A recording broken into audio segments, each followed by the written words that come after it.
It's often said that we live today in a post-religious society. People describe themselves as spiritual but not religious. And some people say the church is declining and will eventually die. But I don't believe the church is dying. I believe the church is changing. Depending where you live, of course, it can feel like the same thing. But change has always confronted Christianity since the time of the apostles. That's why St. Paul warned the first Christians, "The time is coming when people will wander away to myths to suit their own desires.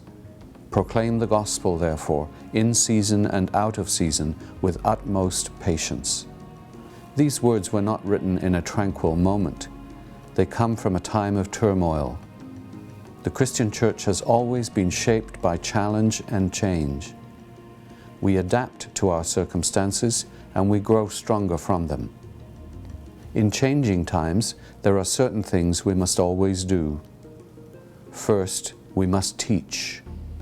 The ancient Jews knew this and repeat it every year to this day at the Passover feast. "You shall teach these things diligently to your children. You shall talk of them when you sit in your house, and when you walk by the way, and when you lie down, and when you rise." Second, we must care. When did we see you hungry and give you food, or thirsty and give you something to drink? And Jesus said, "Inasmuch as you do this for the least of my children, you do it also for me." Third, we must be generous with what we have been given. Give, and it will be given to you. Good measure, pressed down, shaken together, running over, will be put into your lap. For with the measure you give, it will be given back to you. Teaching, caring, and giving. This is the work of the church in every age. In this short film, you'll meet representatives of mission priorities consistently identified by synods, diocesan councils, and standing committees of the Diocese of New Westminster. These ministries are a vital part of our diocesan mission of growing communities of faith in Jesus Christ to serve God's mission in the world. They are spiritual care for the sick, campus ministry, youth and young adults, training our priests, new communities of faith.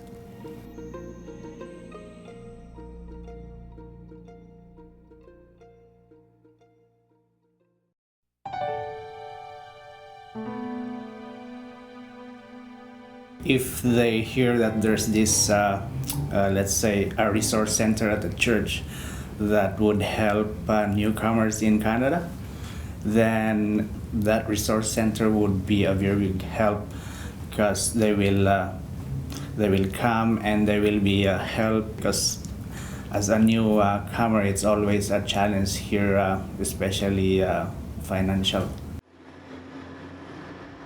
I think it would have changed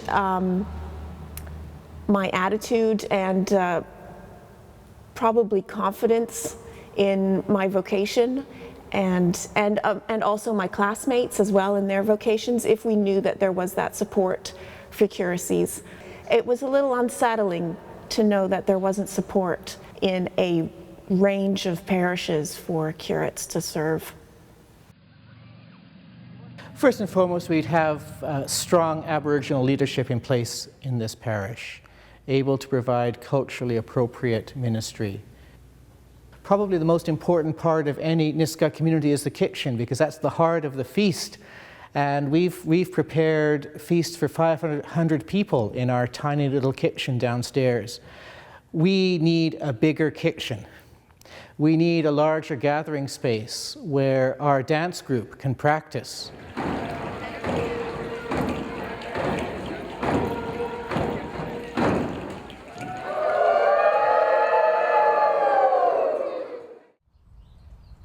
As a young person, I feel that I need a leader to be a leader. So with funding that would help bring a leader that we can look up to, that gives me more inspiration.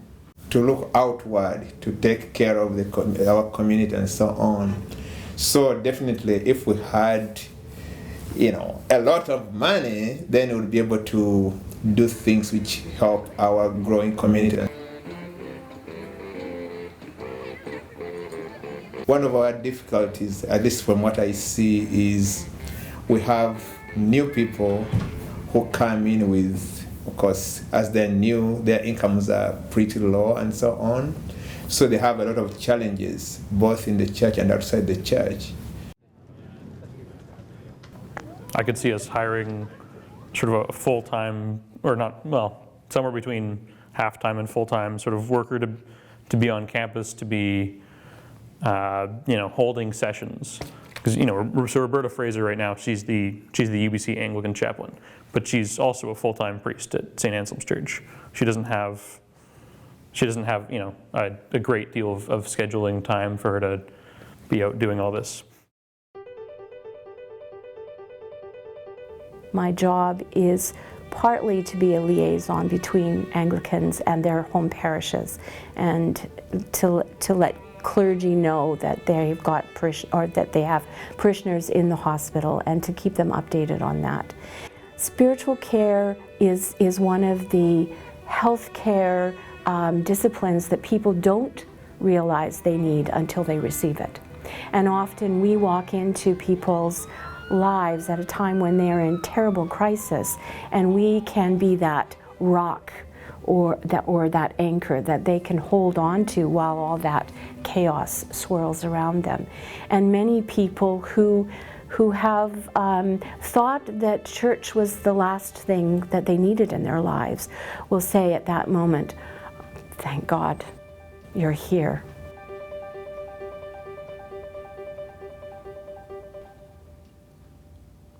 Because I have the diocesan youth movement and diocesan support, I just feel that I'm comfortable being myself. I'm comfortable living my faith with other youth.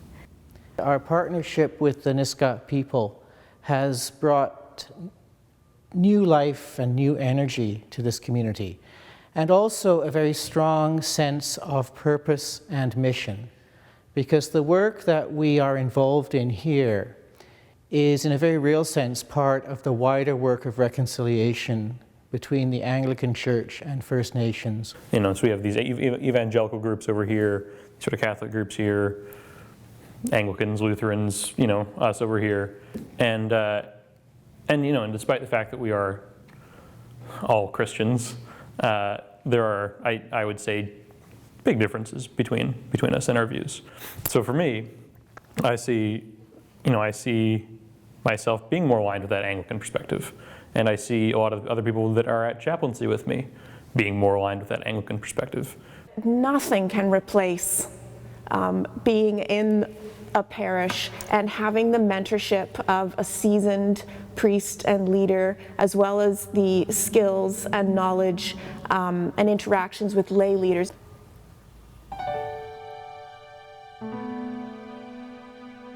Could definitely be okay, but are we going to be able to go out and look, expand and so on? That's the challenge, if you don't have the funding, right, in order to expand further and help the people who need the help and so on. A lot of the smaller parishes, which could offer some excellent mentoring and can offer a different stream within the Anglican tradition, they aren't able to contribute their knowledge and leadership skills and so on in a small church venue. Some of us would possibly stop going to church because, that's been our community. Others, like myself, would probably just, stick to the parishes that we know. Like I'm a cathedral member. But in the longer term, that voice, that sort of liberal voice, that alternative voice to the other two main groups, the Catholics, the evangelicals, it would just disappear altogether. I think the thing that really concerns me the most is those Anglicans who come to hospital who don't have connections to parishes, who've lost them for various reasons. And they need to have an Anglican presence, just to remind them that they're still part of our church, and that we care about them and we love them, and that God cares about them and loves them.